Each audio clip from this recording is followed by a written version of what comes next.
Good morning, I'm Kailey Galaviz. Here are your local headlines this morning. Well, we have breaking news at noon. We just got this into our newsroom. An investigation underway after a man dies in police custody. Still on the table for discussion is the removal of the death penalty and moving the trial back to Fremont County or somewhere close by. The hearing is still happening right now, so let's take a look. A popular aquarium supply and pet store in Pocatello now looking for a new home. But moving hundreds of saltwater fish, reptiles, and insects in such a short time has brought up some challenges. But the people who live there tell us they're not happy. Local News 8's Seth Ratliff has more on their concerns. We are less than 2 months away from the biggest night in Hollywood. Of course, we're talking about the Oscars, and the nominations are in. And I don't know if you know this, you probably do, but today is also Idaho Agriculture Day, which is something so important to our community, as you know. You've also, this upcoming farm bill is something that you've talked about and just came out in one of your columns. Yes. Can you tell us more about this? Applications for the LPN program must be submitted by March 1st to get accepted for the fall semester. Such a great resource to have. Definitely, especially right here, just right in town, yeah. next to their hometowns, a lot of them. So Yeah, that's right. I was just talking to Michael, and he was telling me how much he loves Barbies. Gosh. Yeah, right. Big fan over here. Oh my gosh.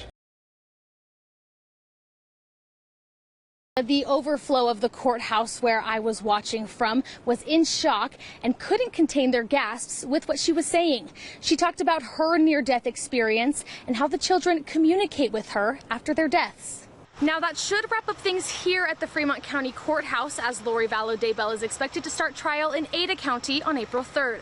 Reporting in Fremont County, I'm Kailey Galaviz. Dylan, I'm on Pioneer Drive just off the I-15 Sunnyside exit. Amazon is expanding into East Idaho with its first delivery station here in Idaho Falls. But while this is under construction for now, this portion of the park is ready to enjoy. Reporting on the south side of Snake River Landing in Idaho Falls, I'm Kailey Galaviz. Oh. So Chief, tell me, why is NNO so important to you and your officers? What does this 1 millionth meal mean to you and the people that you serve and have served for so many years? The Idaho Transportation Department says teens are 2.5 times more likely to crash than any other age group. ITD is encouraging teens to practice safe driving by calling on arguably one of the most powerful fan bases out there, the Swifties. Safe driving never goes out of style. ITD says it's a constant learning process and does not stop after you pass those driver tests. Keeping my wild eyes on the road in Idaho Falls, I'm Kailey Galaviz.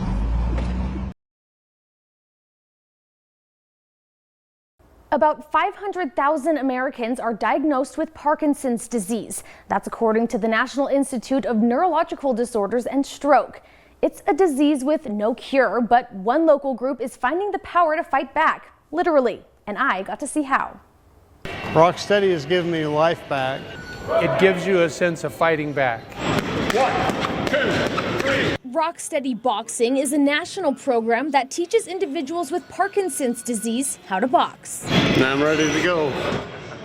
This challenges your brain to do new things and is a help with the Parkinson's because it's challenging the physical and the mental at the same time. 1, 2, 1. Studies have shown exercise, especially the nature of boxing, to slow progression of Parkinson's. What makes this branch at Club Apple different is a deeper understanding of the disease. There were 34 people in my coaching class that were being trained as head coaches, and I was the only one with Parkinson's. When you come here, you'll find the coaches and instructors. We're in the same boat. 6 years ago, Sandy Gordon brought Rocksteady to Idaho Falls. She has since passed, but her determination to help people with Parkinson's lives on. What Sandy taught me was all these things are happening to them that they can't control. And then they start doing this, and all the exercise, and they feel better, they think better, but they feel like they're fighting back against something that's just taken over their lives. That being so true for participants. All the general things that you do during the day, I couldn't do for myself. I blame Rocksteady for helping me get my life back. I mean, I can do everything for myself. Not only does the exercise aspect of this Rocksteady group help, but also the camaraderie and connections to get through the dark moments. We say it's our club that nobody wants to join, but everybody. Once you get here, you'll find a group of people who are supportive, who are understanding, and if you come and participate, it will help you with your Parkinson's. The first Tuesday of every month is a group session. This gives caretakers and those dealing with Parkinson's to connect and find out if Rocksteady Boxing is for them. The next group session takes place at Club Apple this Tuesday at 2:15 p.m. New this morning, continuing coverage on a new program called Ignite, sparking hope among inmates. This is a program launched last year within the Bonneville County jail walls, and it's already proving to be a success. I never thought that I would see a program like this come to a jail.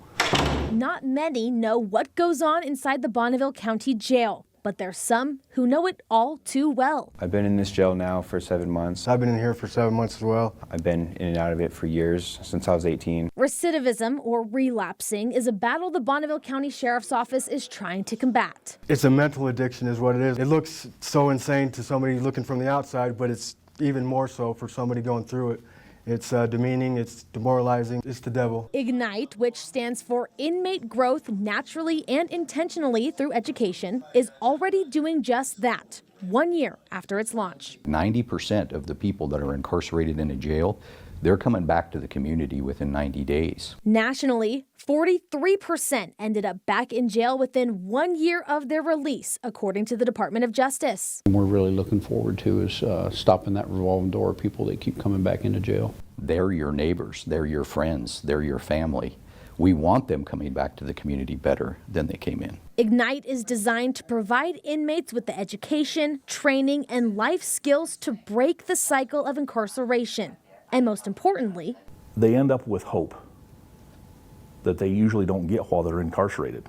it's too soon for the Sheriff's Office to develop statistics, but they already know this program is working. Data is important, but when you come to a graduation and you watch the change in those individuals, that tells me everything I need to know. Right now, they measure success through ambition and newly developed passions. What do you see for the future?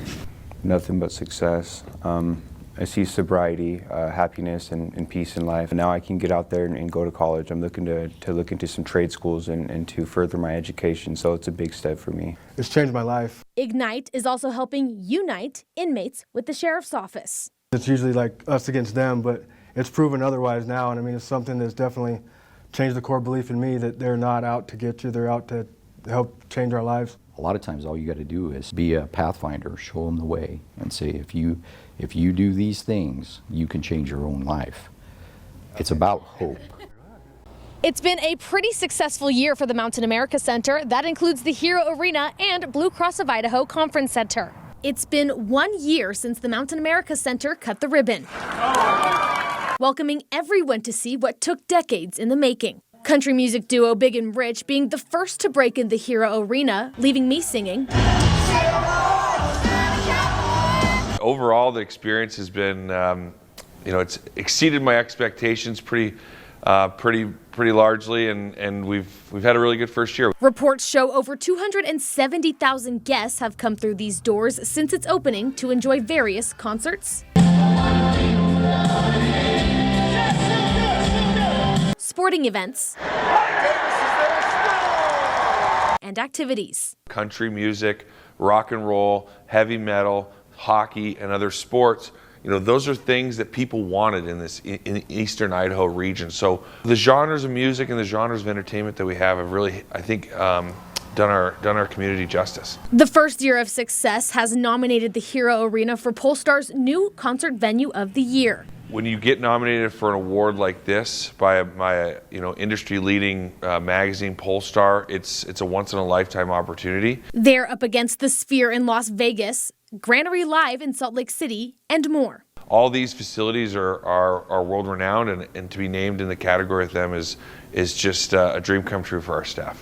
But what's next for the Mountain America Center? We think this building is perfectly set up for state high school athletics, and we hope that we can create a long-standing tradition in Idaho Falls with more than one high school activity, and we want to do it for years to come. So that's what we're pushing for in 2024. And of course, to celebrate their anniversary, they have just announced a new concert. Country duo Brothers Osborne will take the stage in May 2024. So they're going to make it a good time and invite us all to stay a little longer. But if you want to celebrate a little earlier, you can watch Boise State face St. Mary's in the first NCAA Division I basketball game to come to the Hero Arena.